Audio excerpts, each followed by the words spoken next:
Let's add me to the stream there. Hey, everybody. I would say happy Independence Day, but is not a whole lot to be happy about. And the history of this day doesn't need to be rehashed. But what we're going to talk about today on the Rogue Scholar is a little different. I got out of an interview with the great Brett Scott earlier, and for those of you who don't know Brett, let me just tell you, this is the book that we discussed. It's a fantastic book. It's called Cash, Cards, Crypto, and the War on Our Wallets, Cloud Money by Brett Scott. Strongly recommend it. That podcast will be out not this coming weekend, Saturday. We have Steve Keen and Michael Hudson together talking about the Ukraine Russia conflict and uh, cataclysmic climate change and a number of other things. Very exciting to discuss with both of those gentlemen. But the following week is the one with Brett Scott, and I think you'll find it to be fascinating as well. Folks, I've been trying to kick it out of the park, man. Knock it out. Great guests, great content, and I'm hoping you guys will subscribe, like, share these things, help us beat the algorithms that keep us down. And so, like I said, today's discussion is going to come from my discussion in large part with Brett Scott on payment systems and this kind of digital world that we're heading into. And my story that I talk about for myself, I'm transparent because I want you to understand the very very real stuff that I've been through that many of you possibly have gone through as well, to understand why I'm synthesizing the information in the way that I'm synthesizing it so that you can understand my angle. But what really came out was this whole concept of like a fake world, like an alternate world. Like Brett talked about in the discussion we had, he talked about the fact that many times we'll experience a vacation virtually before we ever go to the destination site. Many of our experiences that we have today are virtual experiences, experiences that we never actually participated in, experiences that we watched a video and said, hey, that's life, that's reality. And it's not reality, just like NFTs are not reality. And just like so much of the social media, well, these are real interactions and so forth. They've taught us to be very isolated, very, very, very tactical in the things that we care about, very, very here and now, right here, right now, not long term thinking. And we see that with corporations and we see that with our government in terms of how we plan for climate crisis, how we plan for healthcare planning. Anytime you talk about planning, people lose their minds. But the fact is that we have been planned out of interconnectivity, right? And the more disconnected we are, and by disconnected, I'm not talking about the interconnection via the internet. Obviously, we're more connected than we've ever been in our entire lives. But as of right now, we're also more isolated than we've ever been in our entire lives. Because instead of being in the local community where tragedy strikes a local community member and the community pulls together and helps that individual, now we're on this global stage of tragedy, global stage of what's going on. And your personal circumstances, your life in general, has now been commodified. You are now just another number, just another thing out there. Oh, that's a shame. So and so died. You hear so and so died? Yeah, I heard so and so died. You know, and this came back to kind of like the war on cash. We use cash for transactions. We physically hand a piece of paper, physically hand a dollar bill or a pound or whatever to somebody that we're doing an exchange with. And that physical transaction keeps us connected. It also is sort of a privacy and security control mechanism. It slows transactions down. It's not as easy for the impulse buy, etc. Right? So all these things done with our convenience at the forefront, like supposedly that's it anyway, right? But just kept thinking to myself, as connected as we are, I have 5,000 Facebook friends. I have 10,000 here, 20,000, 120,000 there. It's like in the grand scheme of it all, I'm looking around. I've got a television. I've got a lamp. I've got walls. I've got a green screen. I got a family in the other room, but I'm by myself. I'm by myself. Most of you all are by yourselves as well. And if you remember, all the Make America Great Again kind of things that go with kind of ma pie, apple pie, 4th of July, things like that. You listen to those country music songs where talking about how my grandpappy done handed me down a gun, and my grandpappy taught me what it meant to do hard work, and my grandpappy this, and my grandpappy that, my grandma this, and everything was about family. And there was a lot of connection, right? Well, we've advanced ourselves to the point of isolation. We've advanced ourselves to the point where we don't really have support systems the way we once did. Yes, you can get people to donate to a GoFundMe. Yes, you can get people to throw some money at a PayPal, but actually have people care and invest themselves in you and invest themselves in your life, your successes, your failures. If it can't be clicked through on social media, most people won't ever see each other. In fact, most of us will never meet. Most of us will never have a face-to-face conversation. And the world that we're in is transforming and changing at record speeds. We're talking about, forget the 18-month old Moore's Law where they talked about the advancements of technology, the speeds and the processing power doubled every 18 months. Well, we can throw Moore's Law right out the window, because we're not just dealing with processing power. We're dealing with literal disruptive technologies that are fundamentally changing the way all of us live.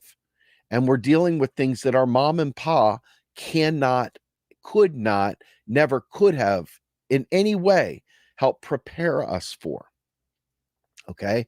So decision making in the digital world as individuals left by ourselves, isolated to be our own mentors, our own decision makers, our own judge, jury, executioner, our own storyteller, the creations of what we believe and how we think, they're left to us, or they're left to online communities. And, the herd goes one way. It's like, who are we to say not to go with the herd? So much disinformation and so little in terms of connected, loving relationships have come from this. And I think to myself, my father passed away in 2016. My mother has aged significantly over the last 2 years and has dementia. Between my father's passing and my mother slipping to dementia, and my children scattered around, and the fact that even other family members who hit big don't share that knowledge. They're like tight-fisted. It's mine. It's my thing, my knowledge, my investment tips, my this. You're left on your own. And that whole going, I know some people out there still have family events, still go to barbecues, still do stuff, but a lot of people that were already poor, a lot of people that were already destitute, a lot of people that were already lacking a good mentoring program or good connection with people in general, people that know things that can help guide them for how to handle their money, how to handle their home, how to make a home repair. I mean, all these things, ignorance is an expensive deal, right? Ignorance is extremely expensive, because if you can't do the oil change yourself, you've got to pay someone else to do your oil change. If you don't know how to change your own tire, then someone else has to do it, and that's going to come at a cost. Okay. Everything about your life, from healthcare to knowing where the good deals are, etc., it's a trap to get you to make bad choices and hope that no one around you can guide you to the correct choice to help you make better choices. In the past, when you go through a grocery line and you'd walk up to the teller, the biggest fear you had was the convenience aisle, where they have some Hot Wheels cars, and maybe they have some snack foods there, a couple lighters, maybe a charge cord for a cell phone or whatever, but all the lip balm, whatever these impulse buys are. Before you go, don't forget to buy, right? It's all changed. Now you're sitting there, it's 11 o'clock at night, you've had a beer or two, maybe you're smoking some weed, maybe you're just exhausted from the day, whatever, maybe you're just feeling low. Whatever the case, you're sitting there, you're looking at your cell phone, and a pop-up ad comes up. You have no idea how to assess whether or not this is a legitimate offer, a legitimate ad, a legitimate company.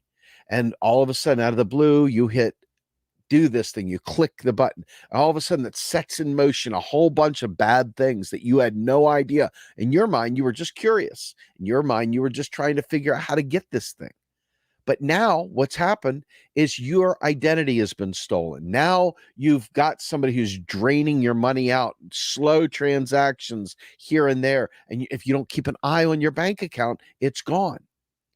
So we went from a very physical form where we paid cash for everything. We handshaked with our friends and neighbors. We sat down for a meal together at a dinner table, etc.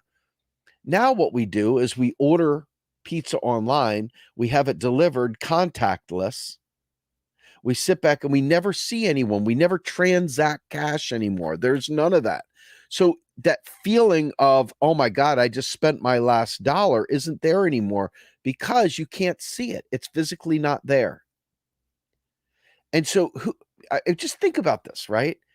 We talk about the digital divide between old timers and newcomers, and you hear a lot of older people struggling with some of the technology. I mean, I remember growing up, the idea of call waiting, conference calling, things like that. It was a big deal. And I remember calling the phone company up for our plain old telephone line and saying, hey, I want a telephone service. And they go ahead and they say, well, that'll be like 2 weeks. You have somebody in behind you saying, what do you mean? All they got to do is flip a switch on. It's like, no, no, no. Back then, you had all these physical connections that had to take place. Technician rolls out, punches down a jumper wire, connects it over here to another jumper wire, installs a network interface on your house, on and on and on and on and on. All these things. Not anymore. Now you plug a headset into your computer, and all of a sudden you've got phone service, right? So many things have changed with the older generation, that moving into the new generation is really challenging. So they can't give you any advice at all as to how to navigate it. Now, it's not universally true. There are some people out there who are clearly current and know what's going on, have a finger on the pulse, and can talk. But most people, when they don't understand something, they either fear it inherently and no, bad, bad, bad, like caveman, kind of bad, bad, don't know bad. I don't understand. It's new, it's different, it's deadly. We can't do this.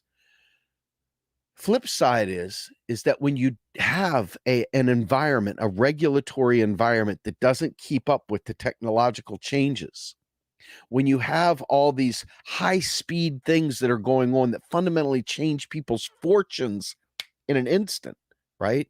When you have investment strategies today that look nothing like what the investment strategies would have been back when your parents were growing up, it is a wild world. And how to be able to keep yourself from drowning in all the disinformation and the predatory behaviors that go on. I mean, this is the wild, wild west of digital, right? And so you have to ask yourself, is privacy important? Is just speed and ease of access more important? What is more important here? And we're defining a whole new world in front of us, a whole new world that most of us don't really understand because we didn't generate this. We didn't come up with this. Someone else did. Some rich oligarch in Silicon Valley came up with it. And so now we're a bunch of consumption units scattered throughout the world, not really intermixing. Our exchanges are like literally flippant, like, fuck you, okay. And you never talk to each other again. It's gone, it's over. Fuck you, it's over. So really, at the end of the day, if you think about this, we are so isolated and alienated from one another, from family, from your old school version of what you could do. Like, well, you go to school, you work really hard, you find a career, and you'll do just fine, right? All these like kind of nice little statements that used to be made, all these little cute phrases and sayings that we all know and love, they ain't so anymore. It's not the same thing. We've allowed our country to become a gig economy where you're individually on your own. You are a sole proprietor. You're a contractor. You have no rights. You have no anything. Okay. They could fire you for any reason whatsoever. You're on your own. You're isolated. When they lay you off, everybody feels really bad. They go, oh no, that's so bad about Johnny. And then they're right back to work. And hey, what are we doing for lunch today, folks? Immediately like that. And we've gotten so used to bad things happening to each other that we've developed like a callousness over it, right? I mean, when you're depressed and you're desperate and you have nowhere to turn whatsoever, no one that you consider trustworthy, no one that you know that if I pick up this phone at any time, they're going to answer it. If I just walk up the street and say hi to my neighbor, that they're going to open the door and say, come on in. We don't have community anymore. We don't have mentors anymore like we used to. We don't have people that care for one another the way we did. Now it's like if I throw $5 a month at this thing, I can go to bed at night knowing that I did my best. I'm a monthly $5 donor, and damn it, the world's going to change because of this. And let me go back to sleep. Let me go do whatever. That has changed with like that feeling, that sense, like when I think about what it was like as a child going to Boy Scouts, and my father was the scout leader, and we would show up and there would be 100 kids in there with all the moms and dads in there. Now, mind you, I know that this is like a childlike view because there was poor people that couldn't be there. I'm not debating that issue. What I am telling you, though, is this. Most people are disconnected. In fact, I am a huge fan of telework. Huge fan of telework. Love it. It has made life simple. But what has it also done? It's further divided, further left us so isolated. I could live anywhere and it wouldn't matter. I could live anywhere and it wouldn't matter because I could do my job from a computer anywhere I want to do it. So that means freedom, right? Except everybody else has got like this veil, this glass coating around them. That's like, we're not going to touch. We're going to be bumper cars, but we're not going to really touch. There's not really that embrace. There's not really that personal edge. Now, mind you, you can be very friendly with people online. You can be very friendly with people you work with, etc. But there's no substitute for connection. There's no substitute for knowing full well that, hey, here's this investment opportunity, but here's the concerns I have. And as a family, talk about these things together and stuff. Now, again, I'm sure there's going to be 5, 10, maybe all of you. Maybe I'm the only idiot that is in this boat. But that's not what I'm experiencing. That's not what the books I'm reading are telling me. And that's not what I'm seeing. I'm seeing a lot of people that are isolated, scared, without family, without help, without guidance, without anything. And then, yeah, Ricky, you're exactly right. Propaganda. Well, propaganda is not always bad, but definitely the type of propaganda we're dealing with. These are definitely, things that are intended to provide us with alternate realities that do serve to divide us even more. And then we go into these little virtual herds, where we convince each other that, all kinds of crazy shit. And the more disconnected we are, the more we're left to create false narratives that help us get through the day, to survive the isolation, to survive the fact that you don't know what's going on in the world around you. And they're using the payment system. They're using digital technology as a way of molding and shaping our realities. They're using AI to determine what our tendencies are. They're using AI to determine what ad to show you next. They're using AI to literally find out every aspect of your person. Okay. And then make sure you get plenty of impulse pop ups to keep you in a very, very wild state of freedom meets precarity. Because, what happens when you go to the store, right? When you go to the store, go up to the counter, you ring up your groceries, and the grocery says $60, right? You look in your wallet, you only have $50. Person at the cash register tells you, well, we can put these things back. And it's like, okay, so you put some things back and hey, I've only got $40. I can't buy more than that. And you physically felt the paper, you physically understood what you were dealing with. And so you say, shit, I can't say. I think about all the old jars filled with quarters and filled with paper and stuff like that. And the fact that you would sit there and dump. How many of y'all remember dumping the big thing on the bed and sorting your pennies and your nickels and your dimes, your quarters, and all this stuff, right? And you separate all this stuff out and you're like excited and you're like, here's a $20 bill, here's a $5 bill. It's like, oh my God, I've got like $75. I'm rich. I mean, y'all remember this. Please tell me somebody remembers this, right? And I think to myself, we don't have any guardrails any longer. We don't have any guardrails. And when we don't understand, it's too late to put the genie back in the bottle, as they say. We've experienced the joy of freedom of just one-click shopping, but at the expense of that leisurely walk down the aisle, window shopping or looking or seeing what you want, being able to be connected with friends, meet you at the movie theater. Now we just stream movies all night long on our television set with streaming services.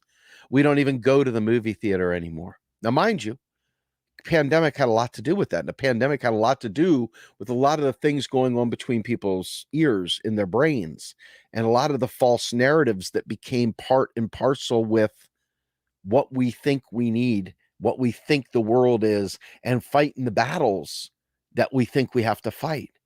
And what is very unfortunate is because we have been lied to before this digital divide happened. We didn't understand the way the monetary system operated. We didn't understand a great many things. We had already filled in fake news into our brains, fake narratives to fill in the gaps for the previous model. Well, we didn't get rid of all that information and move to the new model. We took all the faulty logic we had in the fiat model and we brought it along with the digital model. And now we're baking in all these other false narratives. See? So on one hand, we got propaganda, which is being intentionally fed to us to change how we behave, to change what we value, etc., to basically socially engineer our existence on one hand. And on the other hand, we're so isolated and so lacking in a safe place to cry or to share, to hug someone or to feel connected with. We lack that connection so much that we end up filling it with impulses, with feelings, with things, this quick twitch. Oh, hey, let me just go ahead and start doing this now.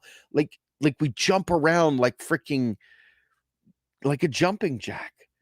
We're not able to stay focused because there's just too much shit out there. There's more shit than we can prepare for. In our finite minds, the world is so vast and we have connection to things that we had no idea. So we're going places that have not been discovered, fake places, digital places, but places that are way beyond the boundaries that we have in our own existence, in our own real, physical, tangible world.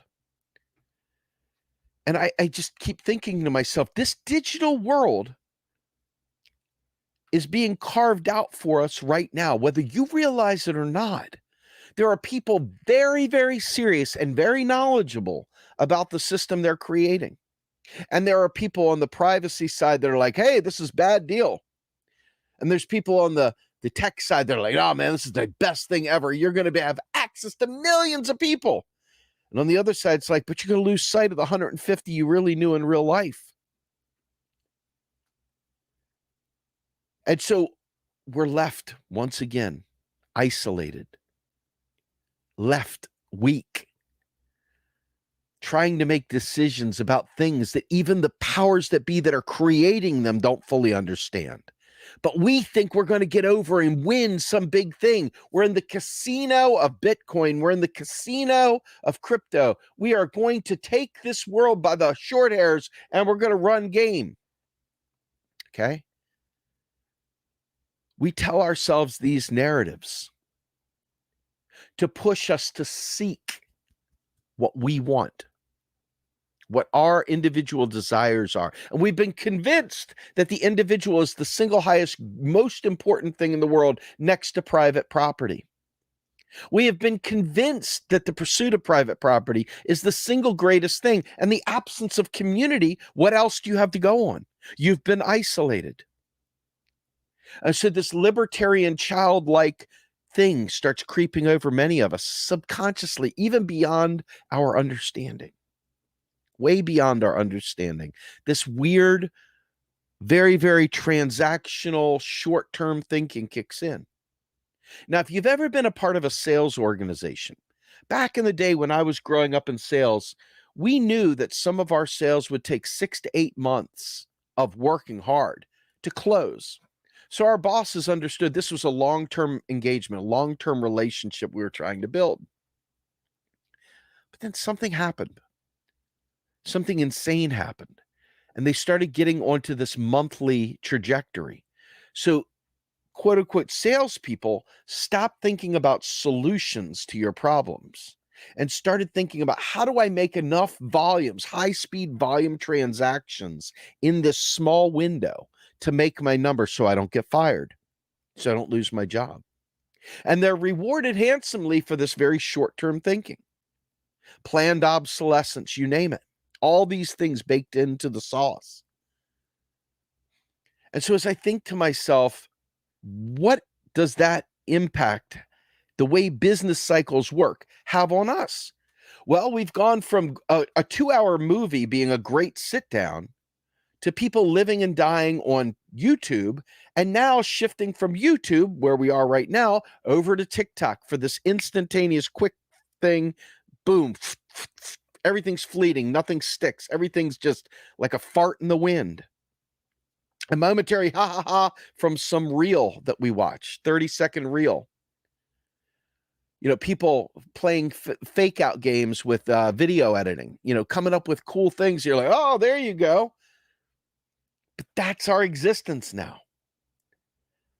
Going and taking the kid to Boy Scouts and carving up your Pinewood Derby and being a part of a family system and supporting one another and going camping and doing all these things has really kind of gone in the back burner.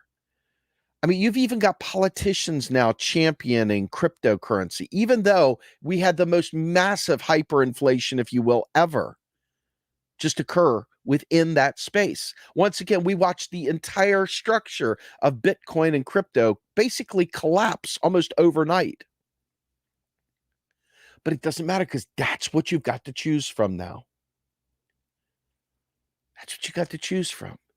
And so as you think about what we do with our time, who we spend our time with, it's so much easier to isolate. It's so much easier to not deal with the inconveniences and the friction, as Brett Scott would say, of relationships. People that annoy the shit out of you. You know, life was about imperfection. We knew that the edges of things weren't going to be perfect. Now we've got 3D printers and lasers that take away all the human imperfections and make perfect circles and make perfect squares, and everything is perfect. Every angle is perfect. Every cut is perfect. Everything is perfect. It's so perfect that it's not real. It's like fake. And so you look for those old great pieces of wood furniture that were handcrafted, that have the imperfections of mankind on them. this is the world we're separating from. We're separating from a world of craftsmanship and people being together in community into a fake world of digital commodification of our existence. And so, I think to myself, I'm grateful that I have a few people that I consider to be trustworthy. Sorry about my nose itches. That I care about and that care about me. But honestly, so much of the truth is that the kinds of problems I personally have experienced, from the global financial crisis to divorce, you name it, I had no mentor. I had nobody that could really help me. The only way I could get help is to go find a lawyer, pay them $2,000 to be my friend for a day, and then hope that they don't keep running up my bills until I have to give them another 2,000. They don't really give a shit about me. I'm a transaction to them. You see what I mean? This new world that we're in has taken all the humanity out of the world and has isolated us. And if you call that independence, if you call that liberty, we have a fundamentally different view of what liberty is altogether. I thought about this at great length. I wasn't even going to go live today because I hate this day, and it doesn't do anything for me. I have read the history of the United States, the people's history. Howard Zinn has explained this world to me better than most. Watching what happens with people getting gunned down in the streets has made this day less appealing than ever.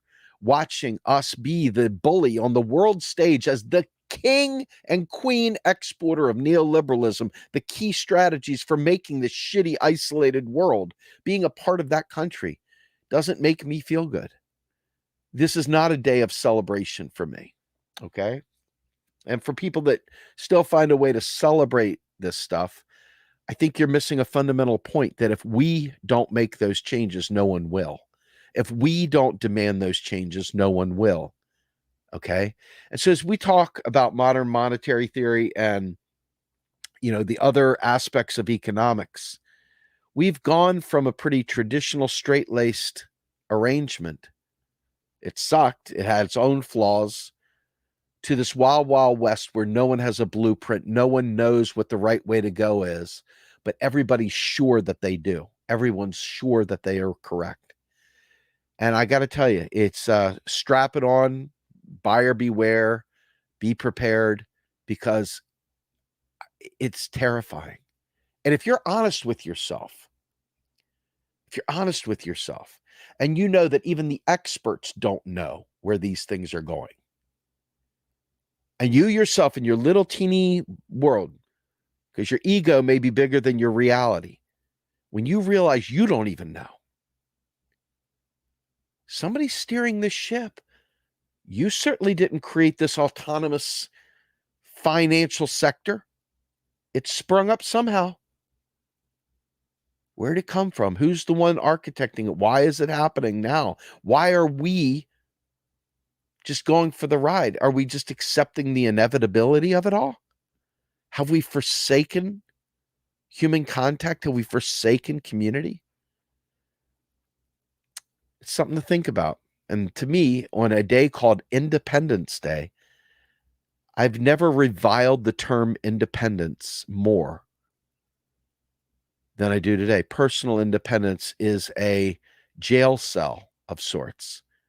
It's an open air jail cell where you just sort of like the handmaiden's tale, afraid to talk, afraid to speak when spoken to. You've got the wealthy over here, you've got them controlling over there, and us just sort of saying, I have no agency. I have no idea how to make heads or tails of this world that I'm being thrust into. I neither had any input on, I had no say so in, I had nothing. It's just being thrust upon me. And I have no idea of how to navigate it. If you're so cool and you're so badass that you can't acknowledge how isolated even the most excellent of us are, then that's on you, something to chew on. For the rest of us, though, I'm telling you right now, deeper introspection, if you think about what I'm saying, you're going to realize how this connectedness we think we feel is very, very much a fake thing. We're not with each other. And the very reality that's just outside of our computers is missing us. But we have to realize that this won't change unless we take action. And that means you can't wait for someone else to do it. You've got to be part of the mix.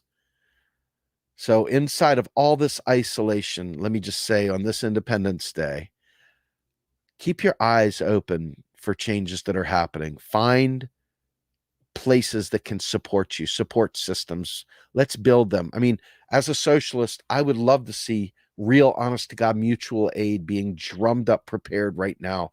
I would love to see real, honest to God socialists talking to one another about how to help each other through these things. But the capitalist class, I mean, when I was doing my Master of Science, I was in an executive program and sitting there with all these chiefs at NASA and all these doctors and highfalutin people. And here I was, just a sales engineer, just a regular old sales engineer, right? And I'm around all these big wigs as we're going through these exercises for school. I didn't know everything. I was like, oh my God, I'm in over my head, aren't I? And these bastards, some of them would sit there and do the whole, can't look at my paper. This is private information, man. If you're not smart enough, you shouldn't benefit from my knowledge. And it was in that moment that I realized here I am going for a Master of Science and an MBA, and everybody I'm surrounded by is selfish, self-seeking, looking to climb over top of one another, and couldn't give a shit whether my family, which is why I'm going to school to begin with, whether my children did okay. Because at the end of the day, as long as they had the secret information, this information that only they knew, they could capitalize on that. And that is the opposite of the world that I want to live in. Something to think about, folks. With that, I'm Steve Grumbine, and I'm hoping that I touch some points on this 4th of July that maybe somebody else isn't talking about. Hopefully this was something interesting. I ask you, please, check out our podcast, Macro and Cheese. Again, Reese just this weekend had Joe Burns, who is a labor attorney, come on. I've had interviewed Steve Keen and Michael Hudson, and I've got Brett Scott coming up here in a couple weeks. Please check out our podcast, Macro and Cheese. Macro, the letter N, and then cheese. And that's on our website, realprogressives.org. Go to our website, please. Go to media. Then once you get to media, go to Macro and Cheese, and you will find all of the podcasts if you want to learn more about this stuff. Believe me, we take great time, great pains to try and present the most important information in a way that is not hot takes, in a way that is enriching, educating, and something that you can act on. So with that, I am Steve Grumbine, the Rogue Scholar, and I am out of here. Yeah.